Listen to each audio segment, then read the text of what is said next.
Hello বন্ধুরা, good morning. তোমরা সবাই কেমন আছো? আশা করি তোমরা সবাই খুব ভালো আছো। আমিও খুব ভালো আছি। তো তোমরা তো দেখতে পাচ্ছ আজকে আমি তোমাদের সামনে একটা রেসিপি নিয়েছি, যা হলো ঝিঙে আলুর নিরামিষ তরকারি। তো আমি কেটে রাখা ঝিঙে এবং আলুগুলো দিয়ে ভালো করে ধুয়ে নিলাম, ধুয়ে একে একে জল ছাড়িয়ে উঠিয়ে নিলাম। তারপর আমি কড়াইতে তেল দিয়ে দেবো। তেল দিয়ে ঝিঙে আলুগুলি আলুগুলি দিয়ে ভালো করে কষিয়ে নিলাম। তার সাথে কাঁচা লঙ্কা কাটাগুলো দিয়ে দিলাম, ভালো করে মিশিয়ে নিলাম। তারপর আমি একে একে পেঁয়াজগুলি দিয়ে দেবো। পেঁয়াজগুলো আগে দিইনি, কারণ আগে দিলে পুরো ছাই হয়ে যেত এতক্ষণ। তোমরা তো জানো পেঁয়াজ কষাতে বেশি সময় লাগে না। তো পেঁয়াজগুলিকে ভেজে নিলাম আমি। তারপর আলুগুলিকে ভালো করে ভেজে নেবে, কারণ কি জানো, আলুগুলিকে না ভাজলে সেটা ভালো করে সিদ্ধ হবে না আর খেতেও ভালো লাগবে না, কীরকম একটা কাঁচা কাঁচা গন্ধ করবে। তো তার জন্যই তারপর আমি একে একে ঝিঙেগুলোকে দিয়ে দেব।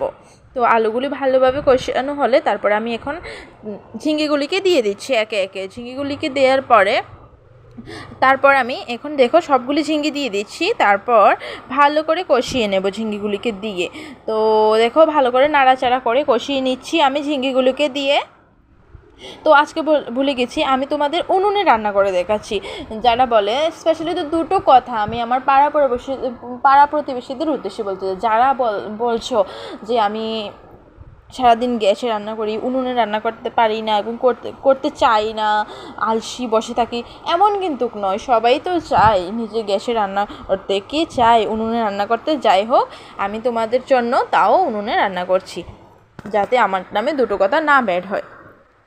তো দেখো আমি উনুনে রান্না করছি, রান্না করে তোমাদেরকে দেখিয়ে দিচ্ছি আমিও তোমাদের মতো উনুনে রান্না করতে পারি। যাই হোক, এসব কথা ছাড়ি। তো এখন বলতে যাচ্ছি, আমি রান্নাটার মধ্যে ভালো করে জিরে গুঁড়ো দিলাম।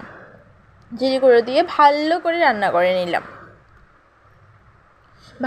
ভালো করে কষিয়ে নিলাম। তো তরকারিটা যত কষাবে ততই খেতে স্বাদ হবে।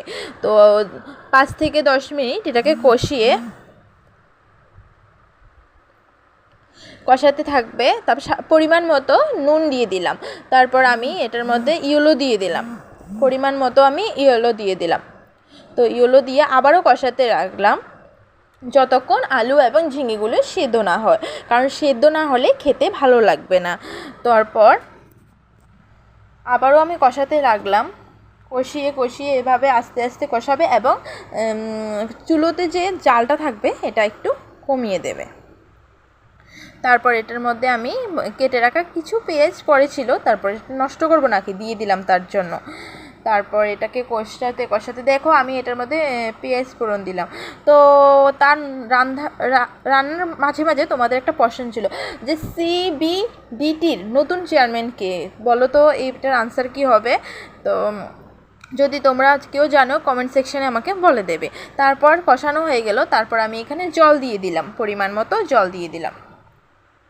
তো আজকে আরও একটা প্রশ্ন আসেছে, জাতীয় চিকিৎসা দিবস কবে হয়েছিল? সেটার আনসারও যদি জানো কমেন্টে সেকশন দেবে। আর ভারতীয় সেনাবাহিনী 30তম সেনাপ্রধান কে ছিল, সেটার উত্তরও যদি জানো তাহলে আমাকে কমেন্ট সেকশানে বলে দেবে। যতক্ষণ এটা চলো তোমাদের সামনে কিছু গল্প করে নিই। এটা সিদ্ধ হতে হতে দেখো প্রায় সিদ্ধ হয়ে যাচ্ছে। তো মা নামিয়ে নিল। আজকের মতো রান্নাটা এখানে